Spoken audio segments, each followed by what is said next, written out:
you can find in this one store 6.5 million different stereo systems. So in the world of consumer goods, we face a great deal of choice.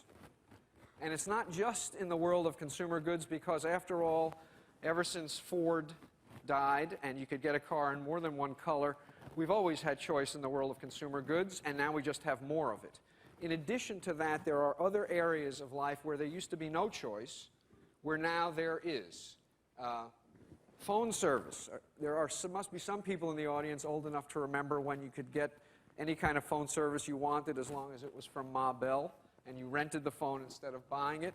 Those days are long gone. I guess this is progress.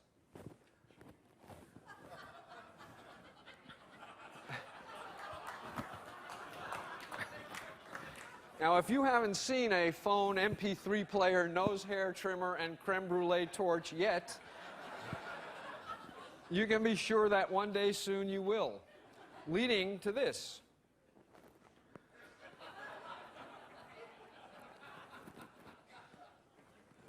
In the world of healthcare, we are now in charge of our healthcare destiny. The ideology of modern medicine is patient autonomy. You lay out the options, you, the doctor, lay out the options, and the patient gets to choose. The most dramatic evidence of this is in the advertisements that we see every day for prescription drugs on on everywhere.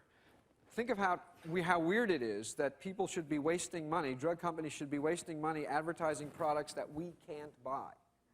Why are they doing it? Because the expectation is that what we will do the very next day is call our doctors and demand that they switch us from medication A to medication B. We are in charge. There's a lot that's good about this. Arrogant, paternalistic medicine had its downside, but there's also a lot that's bad about it, because the burden that it imposes on each and every one of us to make decisions about something about which we know almost nothing is a terrifying burden, and it's a burden that falls predominantly on women who seem to be in charge of their family's health care. Retirement plans. There used to be one pension. Maybe there were two choices you could make. Now enlightened employers are giving us more and more different funds to choose from, and in a few minutes I'll show you what the consequence of that is. The liberal arts curriculum. I'm embarrassed to say that we now bring students, 18-year-olds, into our institutions who know absolutely nothing about anything, and we give them thousands of courses from which to choose, because after all, it's up to them, not us, to determine the direction of their educations. They don't know what to do. They know they don't know what to do, but they choose nonetheless, and they end up having nothing to talk to one another about except where to get served alcohol when they're underage, because they have no shared intellectual experience.